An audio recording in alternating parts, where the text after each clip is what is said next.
Tips with Tony. Tips with Tony. All about nutrition from your favorite dietitian.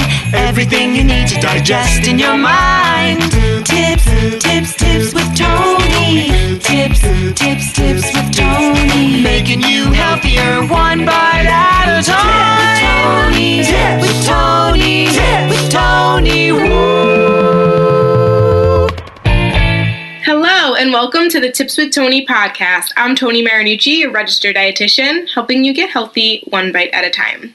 I'm currently recording this on March 20th. It will probably get released in a couple of weeks. And right now is a pretty crazy time. We are currently dealing with many countries and cities and states having to be forced to stay inside their homes in order to stop the spread of the coronavirus. It has escalated rather quickly, and it is pretty serious. Now, there's many different ways in which we can manage our health when it comes to this and spreading the illness, which is obviously washing your hands, eating nutrient-dense foods, and just honestly, like, social isolation is going to be the best way. But the other thing that I really wanted to spend time with addressing today is the fact that it is a very emotional time, and now we're kind of forced to stay home. And that can be a really deadly combination. Those who struggle with emotional eating usually struggle the most at home. They usually struggle when they confuse boredom with not having anything to do just because they're so used to running from A to B, and now we're kind of forced to slow down. And I personally talk about this. I've talked about this before. I've shared it before. I used to be addicted to being busy. So anytime you told me to slow down, I didn't have much to do. A lot of my emotions that I kind of stuffed my whole life, whether it be with food or just ignoring them by keeping busy, they would kind of resurface and come up. And so whenever we eat emotionally, we're trying not to feel. And for some of you, it might not be the extent of being super emotional, and it might just be eating because you're bored. And I think that it's really important to recognize that emotional eating is pretty much eating at any time outside of hunger. So if you're not physically hungry and you're going to eat, that technically is emotional eating. It can be even when you're happy, we eat emotionally. Now, this time, this situation right now is causing a lot of stress, and for many people, the trigger is stress can lead to them eating, whether they're hungry or not, just because they want to not feel stressed. They want to take their mind off of something for a moment, and food is able to do that. And it's also, more easily accessible than drugs and alcohol. So that's why it happens. And it's also, if it's a coping mechanism that you've been used to, it's going to be really difficult to break it, but I want to teach you how to do that. So there's going to be 4 different things, really 3 different things that you're going to do, and then I'm going to kind of wrap it up and teach you more about, kind of how to go about it. So the first thing we need to do is remove the trigger. So if possible, if you can remove the thing that's causing you to eat, that would be beneficial. So it might be difficult, but the best way, I think, to really separate this is to think maybe who, what, when, where, and why. Okay? So who is bothering you or making you feel this certain way, and is there a way that you can distance yourself from speaking to that person? I know it's really challenging. Right now we're stuck in quarantine. My sister made a joke the other day. She was supposed to get married next week. We had to move the wedding, and she's like, well, it's probably a good thing because I've been spending so much time with my fiance that I think I'm going to divorce him before I actually marry him. And she's just joking, but it is funny because now we're kind of forced to be with people that we're not used to engaging with them on a regular basis. So it's really important to find ways that you can maybe separate or distance yourself from communicating with those people, okay? If there's someone that's really triggering you. There could just be the person that maybe doesn't eat well and they're constantly around you, and that's going to be really difficult for you if you're surrounded by food that's super tempting to you, and there's this person who doesn't really respect the fact that you don't want them to eat certain foods in front of them. Now, I do try to teach my clients eventually to get to the point that at the end of the day, no one's forcing it down your throat, and you do have to learn how to say no, thank you. But we do have to be mindful that the more someone puts something in your face or asks you, do you want this? It's going to be harder and harder to say no. So if you can remove the trigger, that's going to be the best thing. Where is really, really important as well. I know a lot of my clients struggle with when they're watching TV. So what they're doing, watching TV is the what, where is in the living room. So if they choose to watch TV in a different room, somehow they're not associated with feeling like they need to eat at that time. So moving location is really helpful. One of my clients the other day sent me a message and she's like, I was in the middle of a binge, but I'm really proud of myself because I remembered what you said to me. I stopped it and I just went upstairs and I went to bed. So changing your location is really, really key in helping you stop. And then the why is if you can really, this is where it takes a lot of discipline, but if you could really get yourself to kind of slow down, observe what's going on, and really recognize that this is not what you actually want, because eating just pretty much just covers up the emotions, but it doesn't make it go away. And if anything, it makes you feel worse and feel guilty, and you come back from that binge or from eating something you didn't actually want. So it's really important to remind yourself why it is that you want to stay healthy and you want to be able to process this information in a little bit of a more manageable way. Okay, so that's step number one. Remove the triggers and try to separate who, what, when, where, and why is actually triggering you to emotionally eat. Maybe for you right now, it's watching the news and it's overwhelming you. It's giving you stress. It's giving you anxiety. Don't watch the news. You want to stay alert and you want to stay aware, but you don't need to be checking it every 5 minutes. Okay, that's really, really important.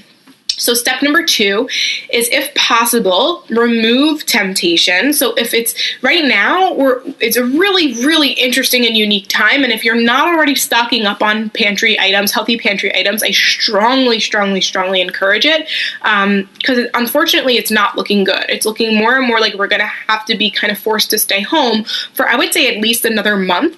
So make sure you have healthy food on hand. If you buy quote unquote junk food, you guys know I don't really like to use that term, but if you buy food that you know is really difficult for you, that, you know, maybe you have, it's similar going back to your triggers, but it's not, but like a trigger food. So, you know, like for you, my, one of my coworkers, she's always told me, she's like, now I work for myself, but when I had a coworker, she would always tell me, you know, for her, she couldn't leave cereal in the house because if she just opened a box of cereal, she would have the whole thing. For some of you, your trigger food or the thing that tempts you the most is peanut butter.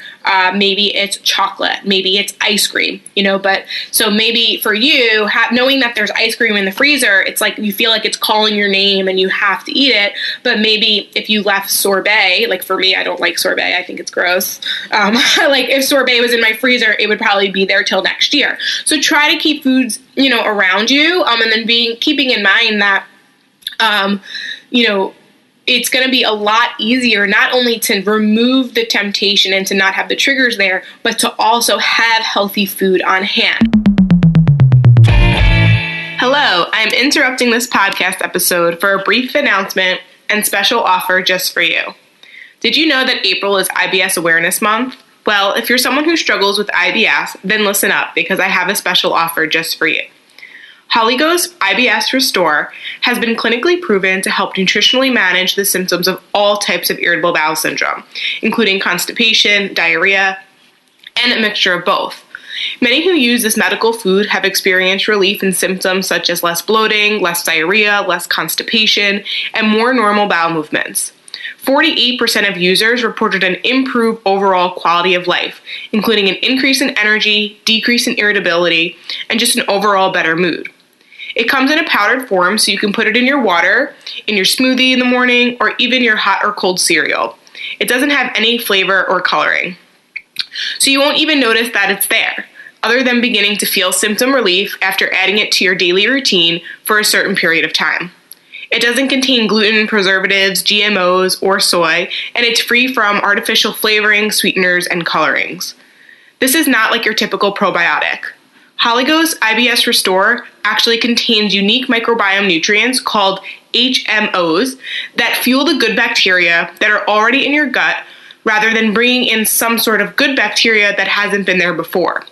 So unlike probiotics, which add foreign bacteria to your body, IBS Restore works with your body's own good bacteria. Simply put, it works by selectively nourishing and stimulating the growth of your own good bacteria, activating them to thrive and outperform the bad bacteria. So if you want to give Holy Ghost IBS Restore a try, go to holios.com or the link in the show notes. And don't forget to use discount code TIPS30 at checkout to get 30% off your order. Okay, which leads me to step number 3, which is changing what you're going to eat. So if you find yourself raiding the cabinet, like going through the cabinets, going through the refrigerator, you're opening up, you're closing it, and you're like, nothing seems like, I don't really want anything. I know I want something, but nothing's actually there that's like calling my name. So if that's the case, then chances are you're not actually physically hungry, and that is emotional eating. So that's a really clear telltale sign. Now, I will say that it's okay to do it sometimes, and we have to be mindful that you're not going to be perfect, right? And it's okay.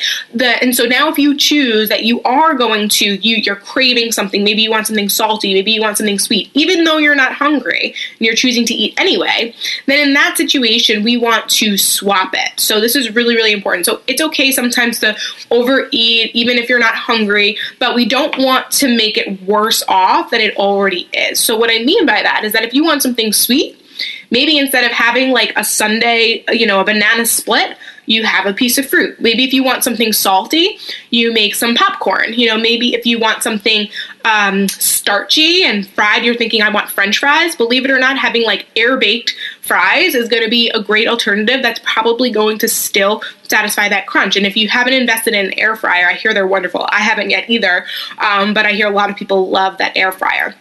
So if you want something crunchy, maybe do something like carrots or cucumber or celery or something like that.